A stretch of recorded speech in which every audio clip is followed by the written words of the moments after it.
Hi అండి, ఇదైతే వినాయక చవితి రోజు వ్లాగ్. అలాగే ఈ వ్లాగ్లోనే మీకు మా ఊర్లో వినాయకుడిని నిమజ్జనం చేసే ముందు ఏమేం చేస్తారో ఈ వ్లాగ్లో మీరైతే చూసేయొచ్చండి.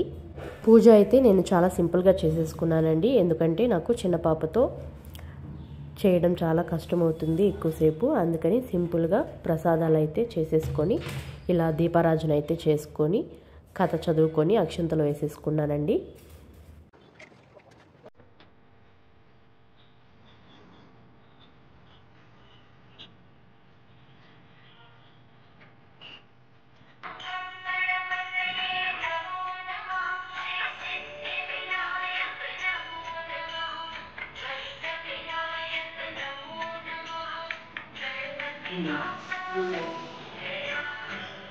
నాటి నుంచి ప్రతి సంవత్సరం దేవతలు, మహర్షులు, మనుషులు తమ శక్తికి తగినట్లుగా గణపతిని పూజించి తమ కోరికలు తీర్చుకుంటున్నారు. సకల జనులు ఈ వినాయక వ్రతాన్ని తమ శక్తి కొలది ఆచరించి పూజానంతరం అక్షతలను శిరస్సును వేసుకున్నచో నీలాపనిందలు కలుగక సకల ఐశ్వర్యాలు పొందగలరు.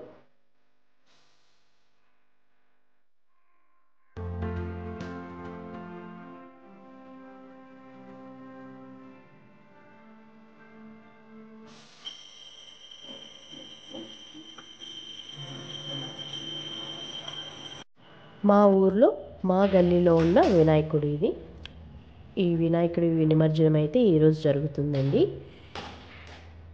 వినాయకుడిని నిమజ్జనం చేసే ముందు ఇలా స్వామివారికి కుంభం అయితే పోస్తారండి. ఇలా ప్రసాదం అన్నము ముద్దపప్పు వేసి కుంభంలాగా చేస్తారండి. ఇలా దేవుని చుట్టూ ఒకసారి తిరిగి అలా అన్నం మొత్తం కూడా ఒక క్లాత్ తీసుకొని దాని మీద వేసుకొని ఇలాగా ఆ ప్రసాదం మీద దీపం అయితే పెట్టుకుంటారండి. అలాగే ఈ ప్రసాదం చుట్టూ కూడా పసుపు కుంకుమ జల్లుతారండి.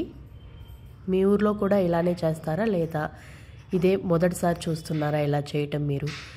ఇలా కడ్డీలు కూడా వెలిగించుకొని స్వామివారికి మనస్ఫూర్తిగా దండం పెట్టుకొని గుమ్మడికాయ కూడా ప్రసాదం చుట్టూ తిప్పి గుమ్మడికాయని స్వామివారికి అయితే చూయిస్తారండి. ఇలా గుమ్మడికాయతో హారతి అయితే ఇస్తారండి. తర్వాత ఇలాగా పసుపు కుంకుమతో నీళ్లు కలిపి ఇలా స్వామివారి ముందు ప్రసాదం ముందు కూడా ఇలా పోస్తారండి ఈ నీళ్లను. దేవుడికి ఇలాగా నైవేద్యం పెట్టిన తరువాతనే ఎవరైనా సరే ఇక్కడ నిమజ్జనానికి అయితే తీసుకెళ్తారండి. తరువాత అందరూ కూడా వినాయకుడికి ఇలా కొబ్బరికాయలు అయితే కొడతారండి. ఇలా నిమజ్జనానికి తీసుకువెళ్ళే ముందు దేవుడికైతే ఇలా హారతి ఇస్తారు అందరూ కలిసి. అలాగే కొబ్బరికాయను కూడా కొడతారండి. కొబ్బరికాయ కొట్టిన తర్వాత ఇంకా నిమజ్జనానికి అయితే అందరూ సిద్ధమవుతారండి. స్వామివారిని ఇలా ట్రాక్టర్లో అయితే తీసుకువెళ్తారు.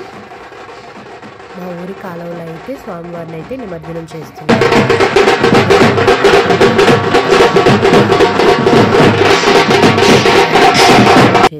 ఈ రోజుతో చివరి రోజు కాబట్టి మేమైతే చాలా బాగా ఎంజాయ్ చేసామండి ఈ నిమజ్జనం చేసేటప్పుడు.